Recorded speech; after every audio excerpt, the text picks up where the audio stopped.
الحمد للہ رب العالمین والصلاة والسلام علی رسولہ الکریم محمد وعلی آلہ واصحابہ اجمعین۔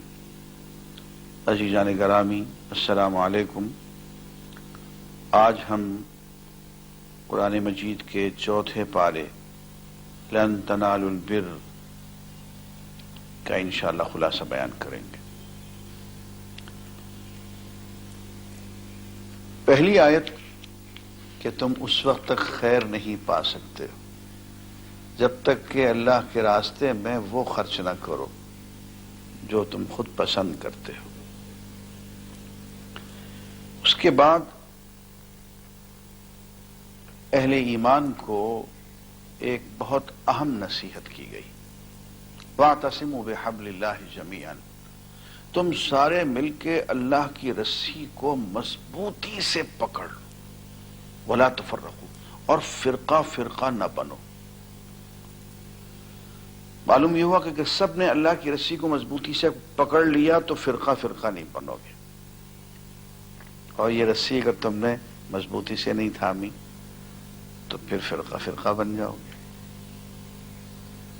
اللہ کی رسی کیا ہے؟ قرآن مجید ہے، حضور اکرم صلی اللہ علیہ وسلم کی سیرت طیبہ ہے، یہی دو دین کی بنیادیں ہیں، ان کو مضبوطی سے پکڑ لو۔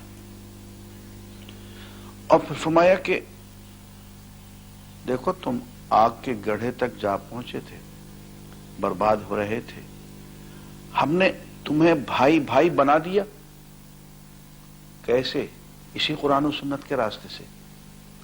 پھر سے بھائی بھائی بنے رہنا چاہتے ہو ہمیشہ ہمیشہ کے لیے، اسی قرآن و سنت کو مضبوطی سے تھامے رکھو۔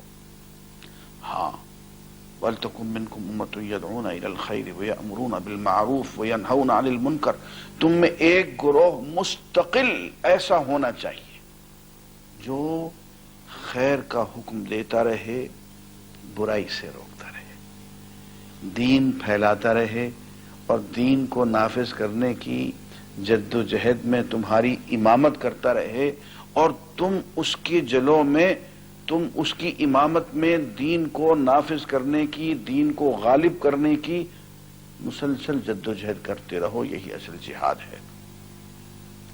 اس لیے فرمایا گیا کنتم خیر امۃ اخرجت للناس، تم بہترین امت ہو جنہیں لوگوں کے لیے میدان کار میں لایا گیا ہے۔ تأمرون بالمعروف وتنہون عن المنکر، تم نیکی کا امر کرتے ہو، حکم کرتے ہو، برائی سے روکتے ہو، وتؤمنون باللہ، اور اللہ پہ ایمان کی کیفیت کو برقرار رکھتے ہو۔ یہ ایک انسان کی اور خاص طور پہ مسلمان کی زندگی کا مشن بیان کر دیا گیا، اور اسی کے ذریعے کہا گیا کہ تم اسی مشن کو پورا کرنے کے لیے اپنے رب کی مغفرت اور اس جنت کی طرف دوڑو جس کی وسعتیں زمین و آسمان سے بھی زیادہ ہیں۔ اور یہ بھی فرما دیا کہ دیکھو دین پہ عمل کرنے کا نتیجہ غلبہ ہے، یہ دین تمہیں غالب بنانے کے لیے، حاکم بنانے کے لیے آیا ہے۔ لا تہنوا ولا تحزنوا انتم الاعلون ان کنتم مؤمنین۔ دیکھو غزوہ احد میں تمہیں زک اٹھانی پڑی ہے، مگر ڈپریس نہ ہو، سست نہ پڑو، اور غم میں آ کے تم اپنے کام کو نہ چھوڑ دو۔ انتم الاعلون، تم ہی غالب آ کے رہنے والے ہو، ان کنتم مؤمنین، اگر تم واقعی سچے مومن ہو۔ اور فرمایا اس سے پہلے جو لوگ دین کا کام کرتے رہے ہیں وہ تکلیفیں اٹھاتے رہے ہیں۔ اور یہاں ایک اہم بات یہ بھی بیان کر دی کہ یہ زک بھی تم نے اس لیے اٹھائی کہ تم نے حضور اکرم صلی اللہ علیہ وآلہ وسلم کے ایک حکم کی خلاف ورزی کی۔ آپ نے جبل الرمات پہ 50 تیر اندازوں کو بٹھایا اور فرمایا کہ دیکھو یہاں سے نہیں ہلنا ہے۔ انہیں فتح نظر آئی تو بیچارے وہاں سے جگہ چھوڑ کے چلے گئے۔ اس کے نتیجے میں سب کو نقصان اٹھانا پڑا۔ اور یہ بھی فرما دیا کہ محمد الرسول اللہ صلی اللہ علیہ وسلم ایک رسول ہیں، اور آخر ان کو بتقاضۂ بشریت موت بھی آنی ہے، افإن مات او قتل انقلبتم علی اعقابکم، اگر وہ فوت ہو گئے یا اس راستے میں شہید ہو گئے تو کیا تم دین چھوڑ کے الٹے پاؤں مڑ جاؤ گے؟ ایسا نہیں ہے۔ جو پیغام انہوں نے اللہ کا تم تک پہنچا دیا ہے، اس پیغام کو تم نے بہت مضبوطی سے تھامنا ہے اور اس کو آگے لے کر بڑھنا ہے اور اس کو پوری دنیا تک پہنچانا ہے اور غالب کر کے دکھانا ہے۔ یہ تمہارا مشن ہے، تمہیں اس کے لیے پیدا کیا گیا ہے۔ فرمایا کہ یہ اللہ کا بہت بڑا احسان ہے تم پہ کہ اس نے تمہیں یہ پیغام سجھا دیا اور اللہ کے رسول کو تمہاری طرف مبعوث فرمایا، جنہوں نے تمہیں یہ پیغام دیا، قرآن تم تک پہنچایا، تمہارا تزکیہ کیا اور تمہیں کتاب کی اور حکمت کی بہت وضاحت سے تعلیم عطا فرمائی۔ عزیزان گرامی، فرمایا کہ اس مشن میں لگے رہو، اور اس مشن میں کام کرتے کرتے جو لوگ جہاں سے گزر جاتے ہیں ان کے ہمارے ہاں بہت رتبے ہیں۔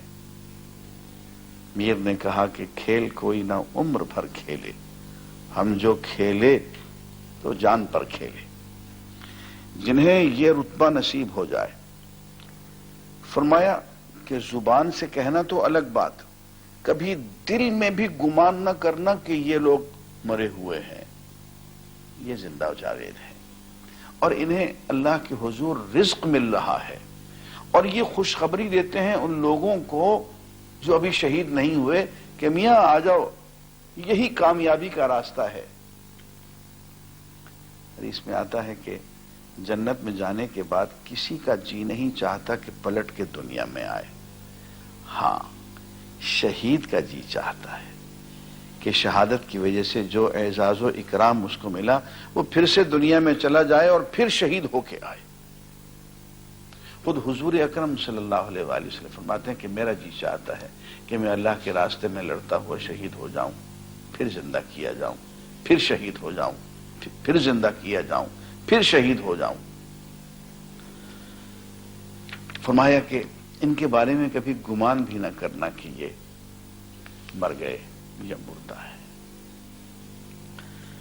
سورہ آل عمران کا آخری رکوع بہت حسین ادب پارا ہے۔ ان فی خلق السماوات والارض واختلاف اللیل والنہار لآیات لأولی الالباب، رات دن کے آنے جانے میں، آسمان زمین کی تخلیق میں کھلی کھلی نشانیاں ہیں عقل والوں کے لیے، اولو الالباب کے لیے۔ یہ عقل والے کون ہیں اور عقل کیسے آتی ہے؟ الذین یذکرون اللہ قیاما وقعودا وعلی جنوبہم ویتفکرون فی خلق السماوات والارض ربنا ما خلقت ھذا باطلا سبحانک فقنا عذاب النار۔ یہ اللہ کا ذکر کرتے رہتے ہیں، کھڑے ہوئے بھی، بیٹھے ہوئے بھی، لیٹے ہوئے، ہر حال میں، اور سوچتے رہتے ہیں، غور و فکر کرتے ہیں آسمانوں اور زمین کی تخلیق میں، اور جب غور و فکر کرتے ہیں تو اس نتیجے پہ پہنچتے ہیں کہ بھائی یہ ساری کائنات بے مقصد نہیں بنائی گئی، یہ ایک بہت بڑا نظام ہے، بہت بڑا منصوبہ ہے، ایک بہت بڑی خیر ہے، اور اس منصوبے کا ایک حصہ ہم بھی ہیں۔ اے اللہ، ایسا نہ ہو کہ ہماری زندگی جو ہے تیرے منصوبے، تیری مرضی، تیرے نظام کے خلاف چلنے لگ، ایسا نہ ہو۔ اے اللہ، ہم تیرے کو ورکر بن کے چلیں، ہم تیرے منصوبے کو پورا کرنے میں تیرے ساتھ چلیں، کہیں ایسا نہ ہو کہ تیرے منصوبے سے ٹکرا جائیں اور دوزخ کا ایندھن بن جائیں۔ سبحانک، تو پاک ہے۔ ربنا ما خلقت ھذا باطلا سبحانک فقنا عذاب النار۔ ایسا نہ ہو کہ ہم زندگی کا ایسا رخ اختیار کر لیں، وہ مقصد اپنا لیں جو تیرے مقصد سے ٹکرا جائے۔ جو نذیر اکبر آبادی نے کہا کہ جس کام کو جہان میں آیا تھا تو نذیر، خانہ خراب تجھ سے وہی کام رہ گیا، کہیں ایسا نہ ہو۔ فقنا عذاب النار، اے اللہ ہمیں اپنی آگ کے عذاب سے بچا اور اس مقصد کے مطابق زندگی گزارنے کی توفیق دے جس کے تحت تو نے آسمان، زمین، یہ پوری کائنات بنائی اور اس کا ایک خوبصورت حصہ ہمیں بھی بنایا۔ اور آخر میں کامیابی کا ایک گر بتا دیا، یا ایھا الذین آمنوا اصبروا وصابروا ورابطوا واتقوا اللہ لعلکم تفلحون۔ اے اہل ایمان، پہلی شرط تو ایمان ہوگی، اصبروا ثابت قدم ہو جاؤ، صابروا ایک دوسرے کو ثابت قدمی کی ٹریننگ دو، سکھاؤ، ورابطوا ایک دوسرے سے مربوط ہو جاؤ اور رباط قائم کر دو، واتقوا اللہ اور سب مل کے متقی بن جاؤ، اللہ کا تقوی اختیار کرو، لعلکم تفلحون، امید ہے کہ تم کامیاب ہو جاؤ گے۔ یہ کامیابی کے گر بتا دیے، ایمان، صبر و استقامت، آپس میں ایک دوسرے کو صبر و استقامت کی تعلیم دینا، آپس میں جڑ کے رہنا، فرقے فرقے نہیں بننا، اور مل کے اللہ کا تقوی اختیار کرنا، وہ کامیابی۔ عزیزان گرامی، اس کے بعد سورہ النساء شروع ہوتی ہے، اور سورہ النساء کی جو پہلی آیت ہے وہ دل دہلا دیتی ہے۔ یا ایھا الناس اتقوا ربکم الذی خلقکم من نفس واحدہ وخلق منها زوجها وبث منہما رجالا کثیرا ونساء واتقوا اللہ الذی تساءلون به والارحام ان اللہ کان علیکم رقیبا۔